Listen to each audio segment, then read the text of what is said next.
Well, hello. Here we are at the Heritage Center in Anchorage, Alaska. And you may note that I'm wearing a kind of an unusual thing. This is from South America, from Chile.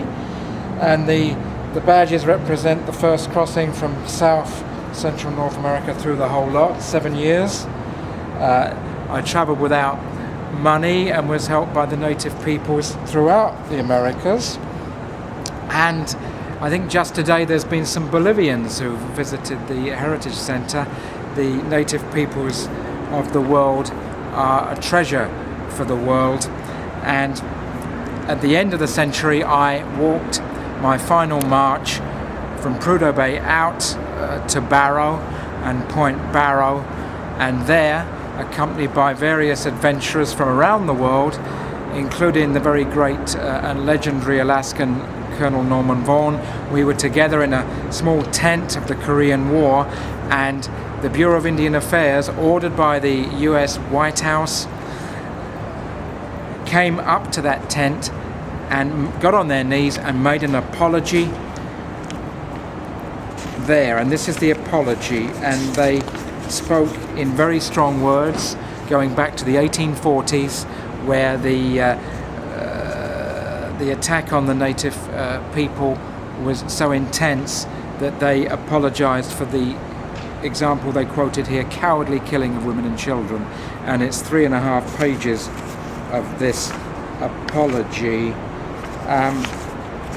They said a number of things here, and I will just quote a little bit of this long apology.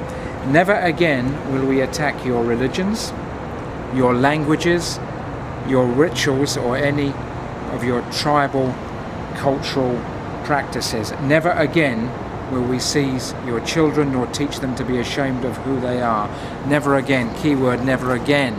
The business of seizing children, certain generations of the Alaskan children were sent down south to places such as Arizona with the clear and express purpose of destroying the cultures. They would break them from their own background and go for a thing called assimilation, which they felt was better for the people. In fact, it's a catastrophe and has not been best for the people. So, what can we do? They made this apology, and within a few months of this being made, it was on the US government website. It was removed, and there's a piece in here. This document of USA apology offered to the peoples of the First Nations, many different tribes. It was initially displayed on the official US government website for all to see. The administration following that, in fact it was President Clinton's administration, saw to it that it be removed. It was preserved on this site for the historical record. A United States action of great nobleness, honesty and courage. Why they would be ashamed of such a document, I do not know.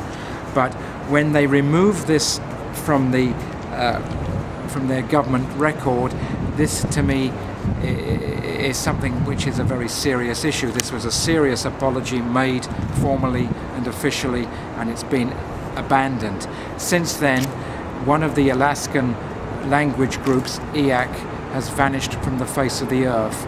This is a result of educational practice. Had this apology been followed up with proactive action, that language and all the Alaskan language could be in good shape at this point, but in fact that's not the case.